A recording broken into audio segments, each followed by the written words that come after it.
Assalomu alaykum. YouTube orqali kuzatib borayotgan yurtdoshlar, yana navbatdagi darvozamiz, Saqqala fasli darvozamizda Samarqand viloyati Bulung'ur tumaniga olib kelib o'rnatib oldik. Bitta xonadagi bu darvozadan ikkita o'rnatganmiz. Narigisini ham bir ko'rsatib o'tdim. Bu ikkala darvozamizda razmerlar bir xil razmerda chiqqan. Eniga 345, balalik 375 variantda yasaganmiz. Bu chekkalar fonda 15 profillar yasaganmiz. Listlari har doim 1.8 listda 2 qavatli shumkal holatda bo'lgan. Profillari ham 6x4 profil ishlatganmiz, 1.7 stilida bo'lgan. Kraskalari keladigan bo'lsa, additomni bir xilda kraska sekamiz, juda ham chiroyli chiqdi.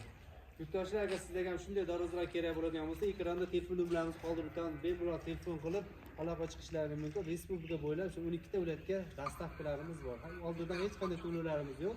Darvozani qabul qilgandan keyin to'lovlar qilishlari mumkin. Zamonlar ham o'ziga yarasha juda ham chiroyli chiqdi. Zamonlar ochiroq ishlarimiz bor. Nari darvozamizda bir ko'rsatib tushamiz uka. Yurtdoshlar, mana shu ikkala darvozamizdan eniga ham bo'lgan razmerlari bir xilda juda ham chiroyli chiqqan. Tepa taraflariga o'sha lazerda reshetka qilib berganmiz. Hali skvojni shabada aylanib turish uchun.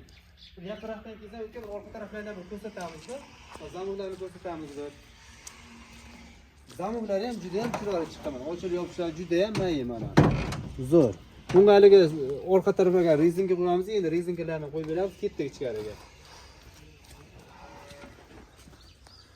Orqa taraflarda mana tekis juda ham chiroyli chiqqan mana. Ochib yopib ko'rsatib beramiz uni. Darvozamiz nur bo'lganini mana shu ochib qo'ysangiz bilsa bo'ladi mana. Qayerga qo'ysangiz o'sha yerda turadi. Nur bo'lgan shundan bilsa ham bo'ladi.